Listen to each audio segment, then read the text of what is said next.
धडकून गरजे शाहू छत्रपती जिगरात धडके दिल्लीला तडक राजे धडके धडके रयतेचे स्वप्न इथे घडते डंकार नभी धडकून गरजे शाहू छत्रपती जिगरात धडके दिल्लीला तडक राजे धडके धडके रयतेचे स्वप्न इथे घडते सुख रयतेच्या माथी बांधले जंगीर शिवराय लढले शिवबांचा हो योद्धा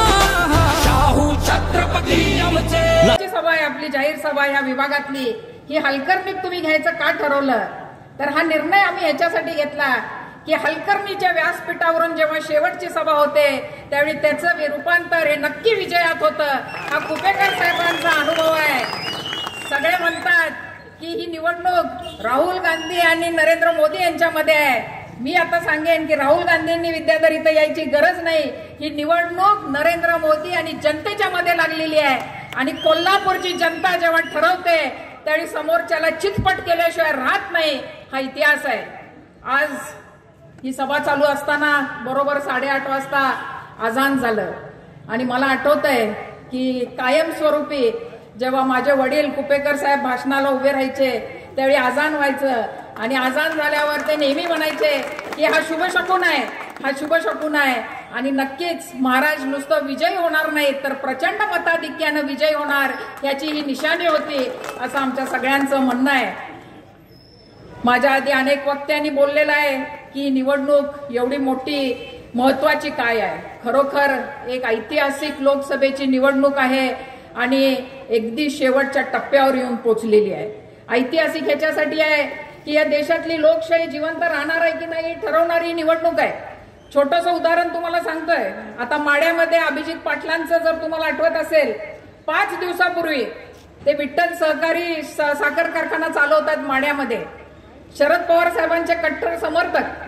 त्यांनी पवार साहेबांना पाठिंबा दिला माड्यात तातडीनं त्यांच्या कारखान्यावर 442 कोटीची जप्तीची नोटीस आली त्यांच्या गोडाऊनला सील लावण्यात आलं दुसऱ्याच दिवशी ते देवेंद्र फडणवीसांना भेटले आणि काय झालं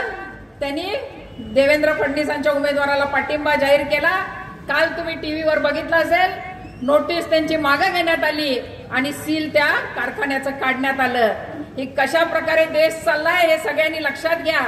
इथं कुठलाही साम दाम दंडभेद नाहीये इथं कुठल्याही प्रकारे ही निवडणूक जिंकायची अशा विचाराने विरोधक आलेला आहे पण आता ही खरोखर जनतेनं हातात घेतलेली लढाई आहे आज मोदी साहेब सगळीकडे सांगतात आहे की हे मोदींचा परिवार आहे मोदींचा परिवार आहे तुम्ही सगळ्यांनी ऐकलंय पण दुर्दैवानं या मोदींच्या परिवारात आज शेतकरी आहे का आज या परिवारात शेतकऱ्याला स्थान नाही आहे ज्याचा उल्लेख अमर चव्हाणांनी केला की शेतीच्या खतांवर जीएसटी लावलेला आहे शेती माल जिथल्या जिथं आहेत आणि जखमेवर मीठ चोळायसाठी म्हणून 1 एप्रिल पासून विजेची दरवाढ ही या सरकारनं केलेली आहे शेती करावी की करू नये असा प्रश्न शेतकऱ्यांसमोर उभा आहे त्याचबरोबर ज्या तरुणांचा उल्लेख केला ज्यांना 2 कोटी नोकऱ्या वर्षाला देतो म्हणून या सरकारने सांगितलं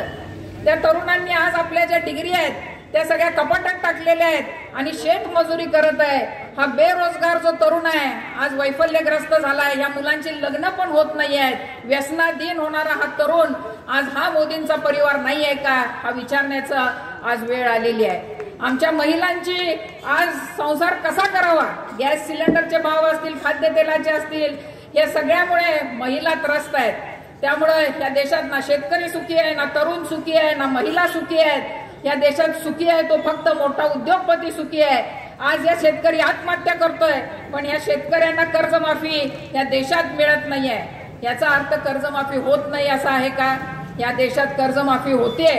16 लाख कोटीची कर्जमाफी गेल्या 8 वर्षात झालेली आहे पण ती कर्जमाफी मिळाली कुणाला आहे तर अंबानी आणि अदानी यांना मिळालेली ही कर्जमाफी आहे त्यामुळे बंधू आणि भगिनींनो 2014 मध्ये फसलो 15 लाख नक्की फसलो 2019 मध्ये पुलवामा केलं देशभक्तीच्या नावावरती इलेक्शन लढवली त्यावेळी पण आपण फसलो पण जर तिसऱ्यांदा फसलो तर हे आपलं शेवटचं मतदान असणार आहे हे आपण सगळ्यांनी लक्षात ठेवा जिल्हा परिषदेच्या निवडणुका झालेल्या नाही आहेत पंचायत समिती झालेल्या नाही आहेत नगरपालिका झालेल्या नाही आहेत आणि जर पुन्हा आपण यांना निवडून दिलं तर या देशात कदाचित पुन्हा निवडणुका होणार नाहीत यासाठी अतिशय दक्ष राहून आपण या निवडणुकीला सामोरं जाऊया. आज गेल्या 1.5 वर्षात जे महाराष्ट्रात प्रकार घडलेत ते तुम्ही उघड्या डोळ्यांनी बघितलंय. आज आमचे पवार साहेब वयाच्या 84व्या वर्षी तो योद्धा लढतोय. खरोखर कुणासाठी लढतोय? आज आपल्यासाठी, फक्त स्वतःच्या लेकीसाठी पवार साहेब नाही लढत आहेत. या देशातल्या शेतकऱ्यांसाठी लढतात आहे, या महिलांसाठी लढतात आहे, या देशातली लोकशाही वाचावी म्हणून लढतात आहे. आणि आपली सगळ्यांची जबाबदारी आहे. आपल्या नेत्याला आज खिंडीत पकडलंय, उद्धव ठाकरे साहेबांनाही असंच खिंडीत पकडलंय. तर ह्या सगळ्यांच्या बरोबर आपण राहून ही खिंड लढवायची, हा निर्धार करण्याची ही वेळ आज आलेली आहे. आज वेळ कमी आहे, माझ्यानंतर अनेक वक्ते बोलणार आहेत, पण फक्त गडिंग्लजकरांसाठी एक विशेष गोष्ट आपण छत्रपती शाहू महाराजांच्या बद्दल माहिती पाहिजे आपल्याला, की आज गडिंग्लजमध्ये